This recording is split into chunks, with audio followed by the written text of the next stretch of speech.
Assalamualaikum warahmatullahi wabarakatuh. Selamat datang. Kali ini saya, Ricky Setiaprayoga, dan rekan saya, Mutia Putri Utami, akan mempresentasikan mengenai merancang kajian kualitatif. Berikut merupakan hasil dari diskusi kami. Salah satu permasalahan yang harus dihadirkan di awal proses desain penelitian ialah ketegangan antara fleksibilitas dan struktur. Pada bagian pengetahuan, dari perencanaan kualitatif adalah peneliti memasuki konteks penelitian tanpa pertanyaan, perencanaan, dan fokus yang spesifik. Seperti pernyataan bagi Lincoln dan Guba, bahwa desain dari penelitian naturalistik tak dapat diberikan sebelumnya. Desain tersebut muncul, berkembang, dan terungkap. Atau Bogdan dan Bicklens yang menyatakan bahwa barangkali penyelidik memasuki ruang penelitian dengan sebuah ide mengenai apa yang hendak dilakukan. Namun, sebuah detail rancangan prosedur tidak dibentuk sebelum pengumpulan data. Karena itulah, peneliti butuh untuk memulai pekerjaannya dengan rencana yang matang, termasuk perhatian mengenai unsur desain penelitian.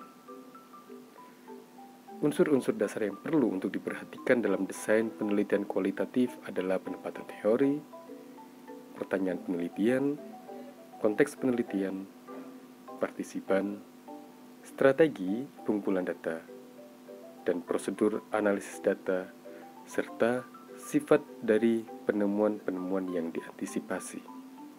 Berikut akan kami jelaskan.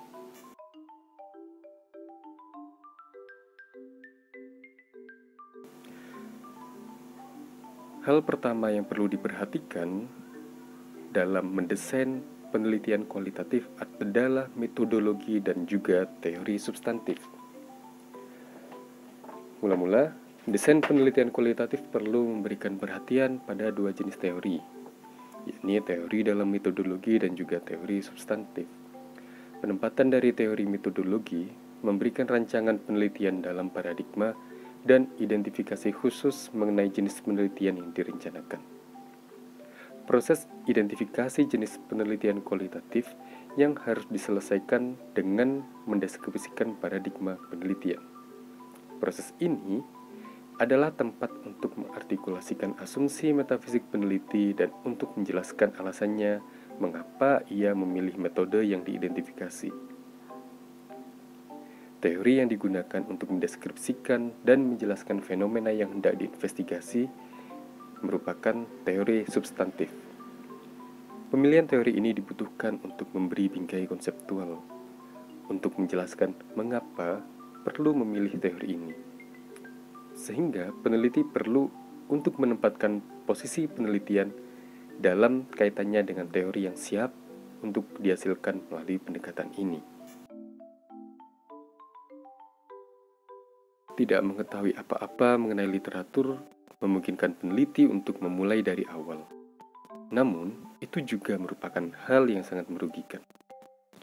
Bagian logis dari melakukan penelitian dalam bentuk apapun adalah untuk menambah pengetahuan, dan bagian dari alasan untuk banyak proyek adalah bahwa mereka mengisi celah dalam literatur. Landasan yang kokoh dalam literatur substantif dan teoritis terkait studi menempatkannya dalam kerangka acuan bagi peneliti dan pembaca. Desain penelitian yang kokoh dan proposal penelitian yang menarik didasarkan pada konsistensi isi proposal. Ketika ada ketidaksesuaian antara teori, metodologi, dan substantif, antara teori dan metode substantif, desain penelitian menjadi berantakan. Selanjutnya ialah pertanyaan penelitian. Pengidentifikasian pertanyaan dalam penelitian merupakan salah satu langkah kritis dalam mendesain penelitian, karena pertanyaan penelitian akan memberikan arah penelitian, batasan investigasi, serta memberi piranti untuk mengevaluasi kemajuan dan hasil akhir yang memuaskan. Data kualitatif umumnya sangat berlimpah, dan pertanyaan penelitian yang tidak terfokus akan menyebabkan penelitian menjadi kurang terarah.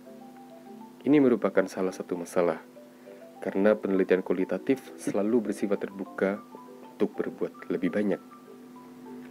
Pertanyaan penelitian merupakan kelanjutan dari orientasi teoritis dan ketertarikan substantif.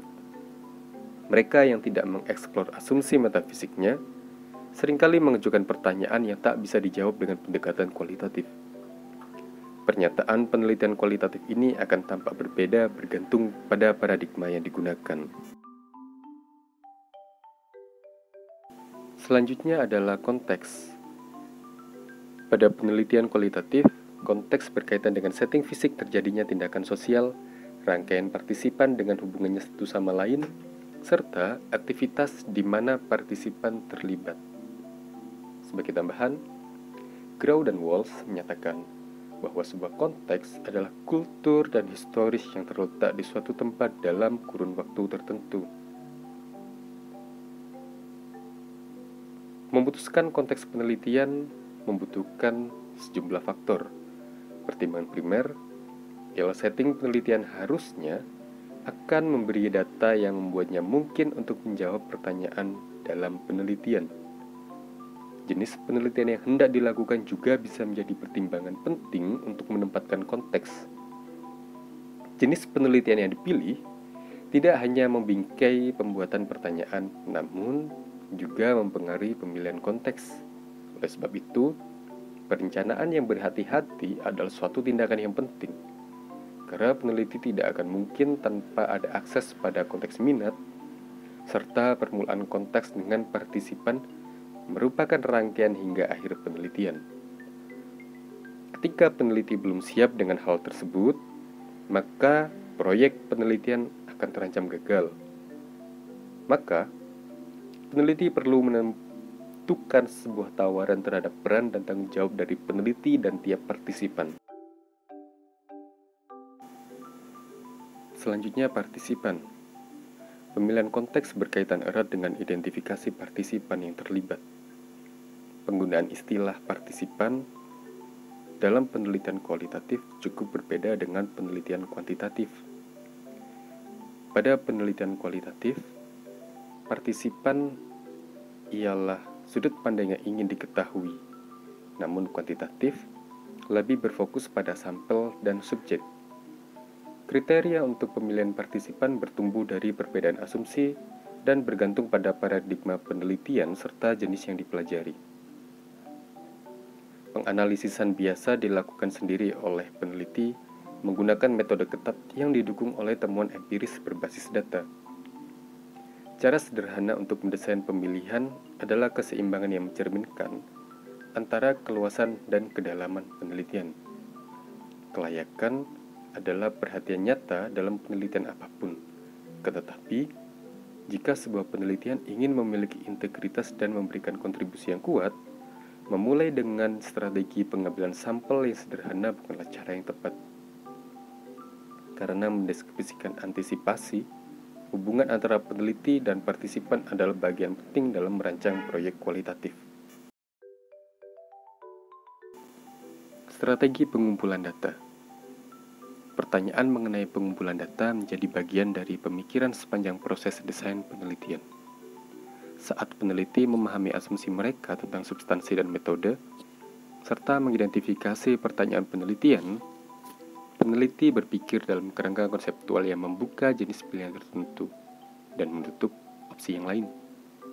Ketika keputusan strategi pengumpulan data dibuat, proyek desain penelitian kualitatif harus menyertakan deskripsi mengenai apa dan bagaimana data penelitian dikumpulkan. Akan ada beberapa jenis data yang bisa dikumpulkan seperti rekaman video, catatan lapangan dari observasi partisipan, catatan dari wawancara informal, foto, laporan, dan banyak yang lainnya. Desain penelitian kualitatif harus menetapkan rencana yang jelas yang menjadi alasan kuat bahwa peneliti akan menghabiskan waktu yang cukup dalam mengumpulkan data-data yang sesuai. Prosedur analisis data. Pilihan analisis data didasarkan pada keputusan desain penelitian. beberapa jenis penelitian memiliki prosedur analisis data tertentu. Grounded theory misalnya, menggunakan rumusan penjelasan dan pola potensial dari hasil pembacaan yang cermat, pembacaan ulang data pada seluruh proses analisis, serta perbandingan akan dilakukan untuk menentukan apakah teori ini berpotensi jika didasarkan pada data yang telah diperoleh. Ada beberapa langkah terkait jenis informasi yang harus disertakan dalam analisis data. Pertama, mengidentifikasi topik yang akan dianalisis.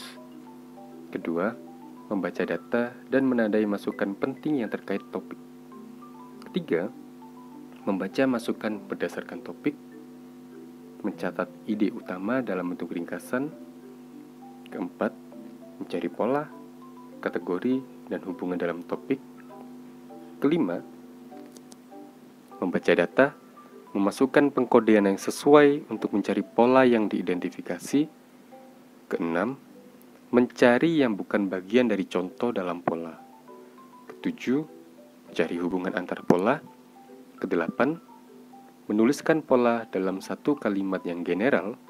Dan yang terakhir, memilih kutipan data untuk mendukung generalisasi pola tersebut. Dan yang terakhir adalah sifat temuan yang diantisipasi. Walcott memberikan 3 pilihan untuk memikirkan bentuk temuan yang akan diambil. Pertama, deskripsi. Deskripsi merupakan suatu usaha untuk menampakkan data sebagaimana adanya, seolah-olah data itu sendirilah yang berbicara. Tujuannya adalah untuk menyediakan catatan yang mewakilkan apa yang terjadi dalam suatu konteks tertentu. Kedua, analisis. Analisis merupakan transformasi data dengan mencari hubungan dan faktor kunci yang didukung oleh bukti dalam data. Proses ini membutuhkan metode yang cermat dan sistematis hingga sampai pada tahapan dokumentasi yang didasarkan pada data. Ketiga, interpretasi. Interpretasi merupakan pelibatan proses mental yang melampaui data faktual serta analisis yang cermat. Pengertian dan penjelasan merupakan tujuan dari interpretasi dengan memperhatikan data, dan proses ini bergantung penuh pada kemampuan peneliti untuk mengolah data hingga sampai pada tahapan interpretasi.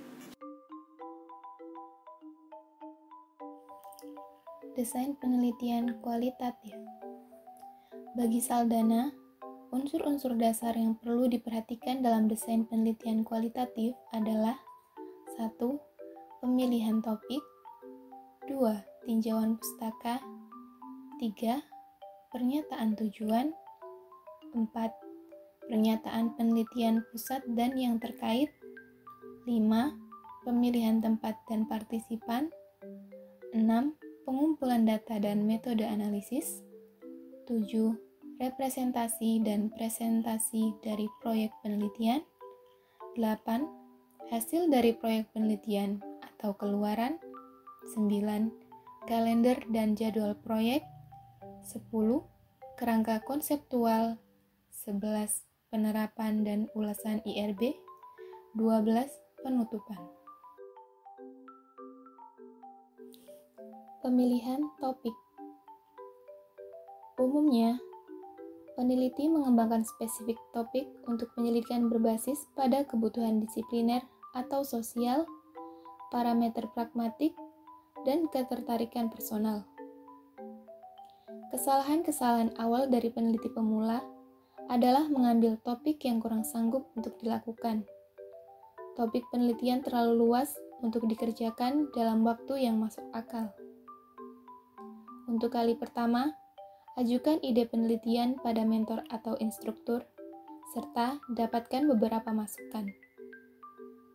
Diskusikan kelayakan dengan parameter pragmatik dari waktu yang tersedia. Tentukan jenis penelitian dengan mempertimbangkan waktu yang dimiliki. Tinjauan pustaka. Setelah mengetahui topik yang hendak dibahas, peneliti harus mengetahui landasan literatur yang berkaitan dengan topik. Maka, cara terbaik adalah pergi ke perpustakaan untuk mencari kata kunci penelitian. Sediakan catatan selama mengulas tinjauan pustaka dengan beberapa istilah terkait. Sertakan definisi dari beberapa ahli berbeda untuk komparasi. Pertama-tama, lihat artikel jurnal, bagian buku, dan sumber lain yang mengulas topik. Baca rangkuman isi yang berkaitan dengan abstrak, paragraf kesimpulan, bagian akhir, dan rangkuman eksklusif. Jangan pula melupakan dokumentasi pustaka, karena akan berkaitan dengan penulisan daftar pustaka. Dan terakhir, jika memungkinkan, lakukan membaca cepat. Proses ini akan membantu dalam melatih proses kognisi untuk mengulas secara cepat, menahan teks dalam beberapa saat.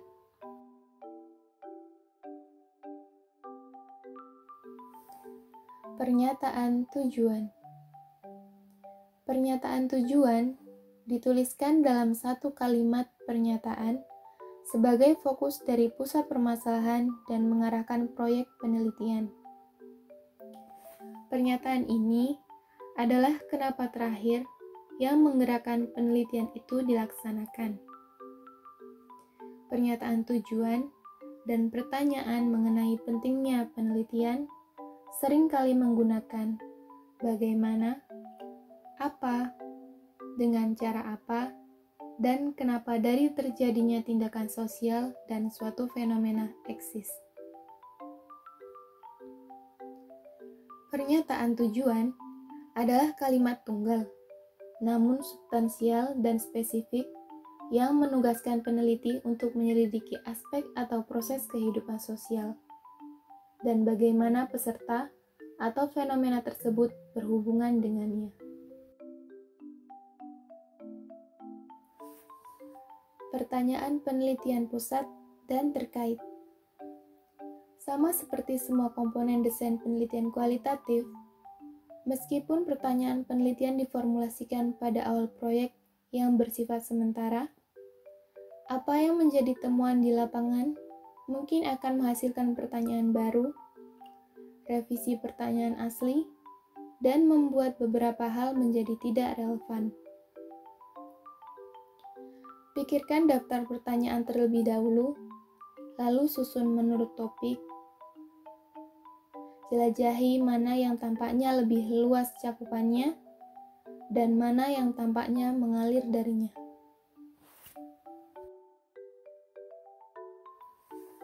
Pemilihan partisipan dan lokasi. Beberapa faktor yang perlu dipertimbangkan untuk studi kualitatif adalah menentukan siapa partisipan yang paling tepat dan jumlah mereka untuk keperluan penelitian, termasuk lokasi lapangan yang paling sesuai untuk mengamati mereka dalam aksi sosial, reaksi, dan interaksi. Baik penelitian yang melibatkan seorang individu, grup kecil, atau unit besar seperti sekolah dan organisasi, peneliti akan membutuhkan akses negosiasi untuk masuk sebagai bagian dari individual dan ruang lingkupnya.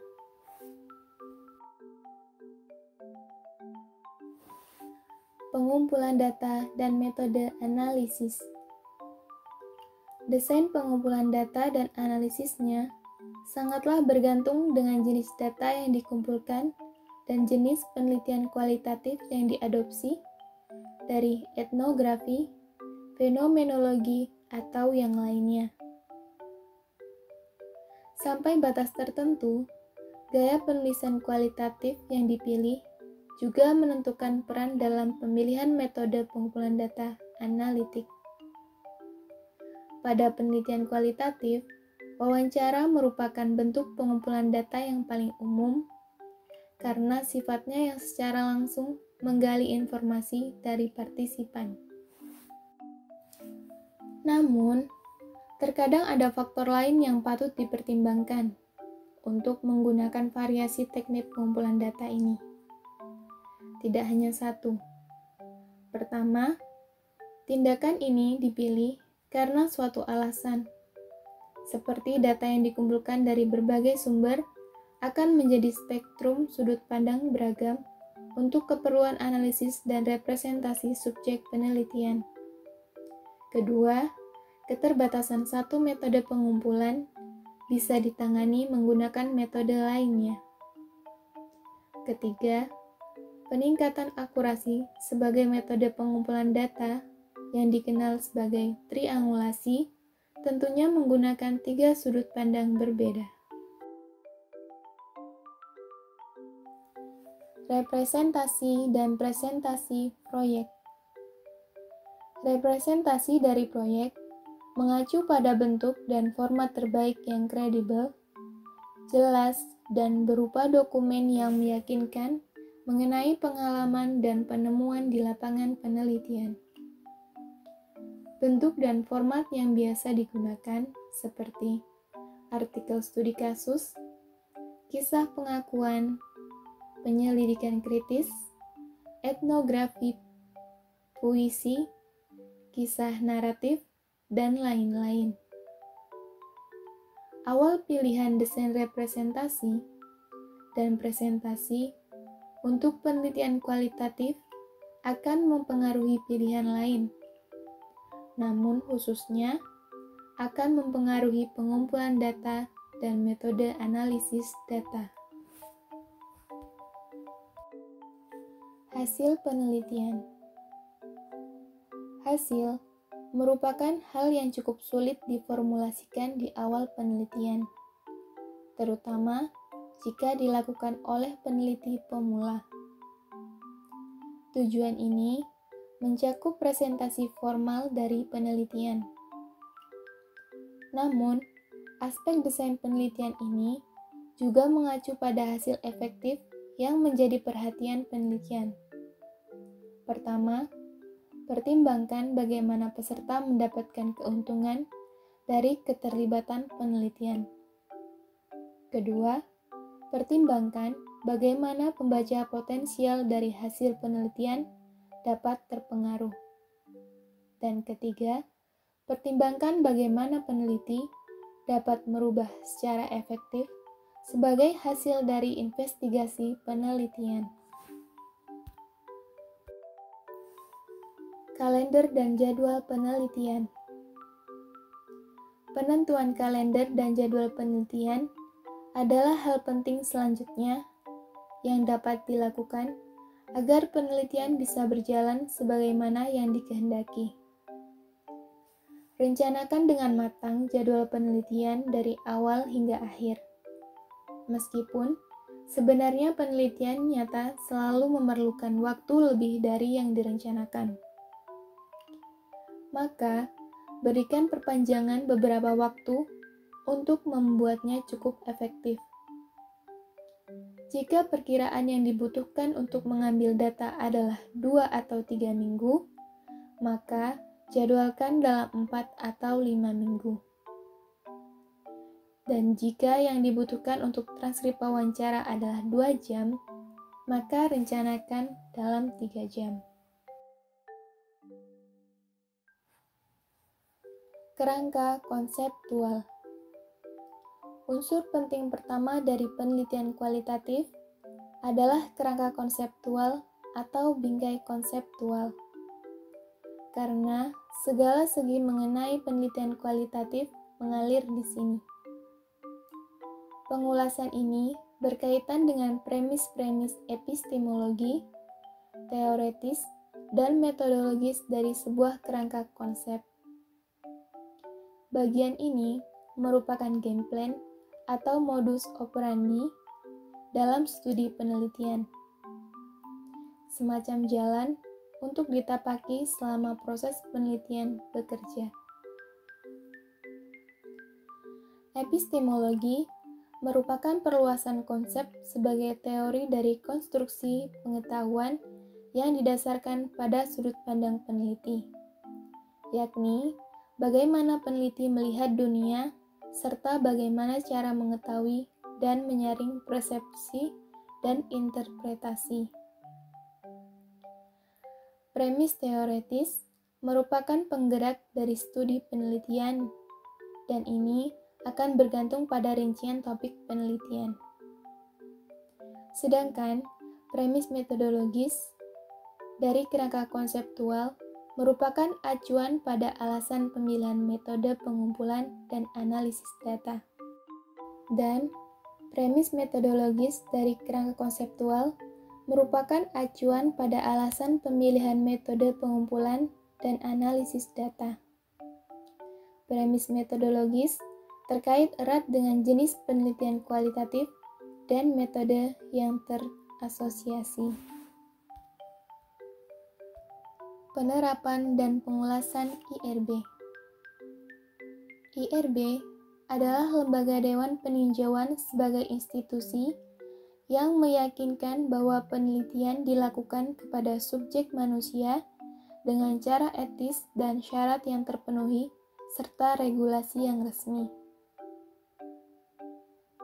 Beberapa detail yang diperlukan adalah deskripsi penelitian yang akan dilakukan, perkiraan waktu, jumlah dan usia partisipan yang hendak dipelajari, bagaimana data yang akan dikumpulkan, bagaimana kerahasiaan identitas partisipan akan terjamin, resiko potensial bagi yang terlibat dalam penelitian, serta bagaimana hasil penelitian akan disebarkan.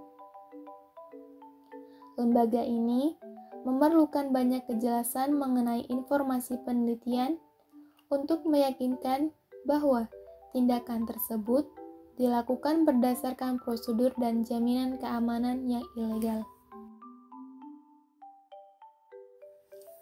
Penutupan. Bagian ini diawali dengan masalah awal yang menyebabkan topik tersebut dipilih.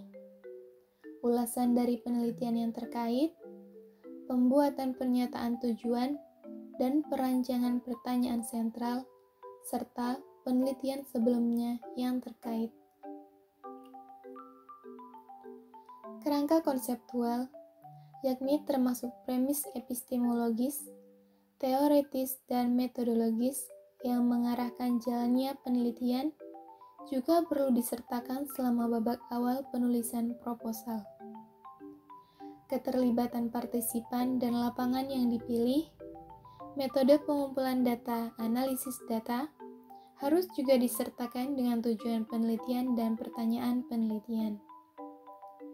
Bentuk akhir studi sebagai representasional dan presentasional juga turut disertakan.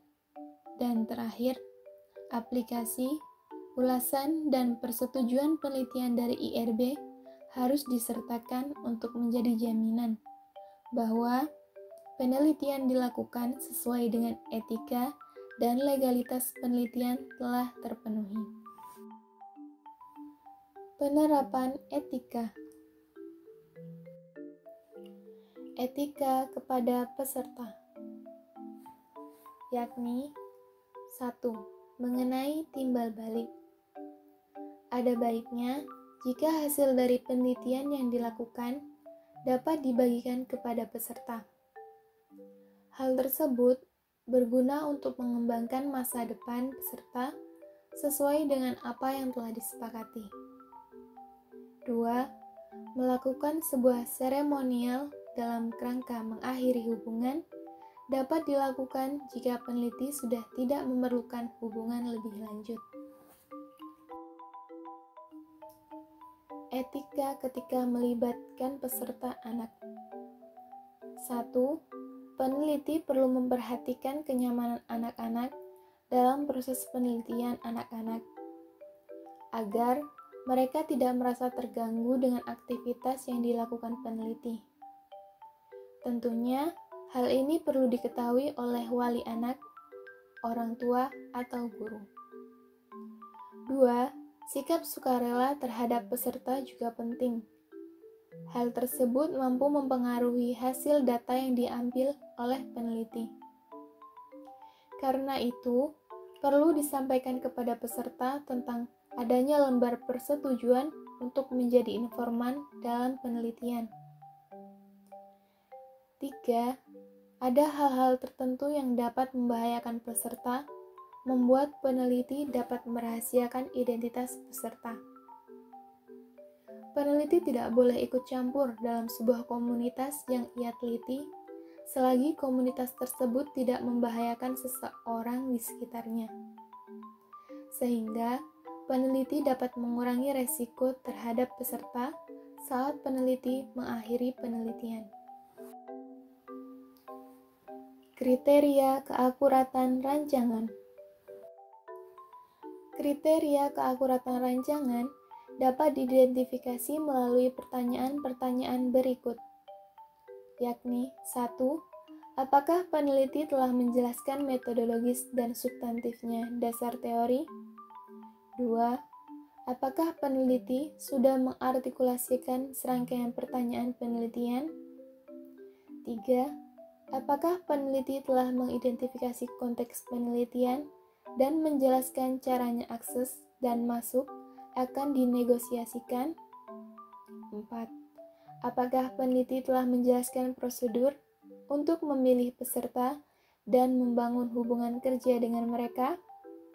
5. Apakah peneliti telah mengidentifikasi dan membenarkan prosedur pengumpulan data untuk digunakan dalam penelitian? 6. Apakah peneliti telah menjelaskan prosedur analisis data yang akan digunakan? Dan ketujuh, apakah peneliti telah menjelaskan sifat dari temuannya yang diantisipasi?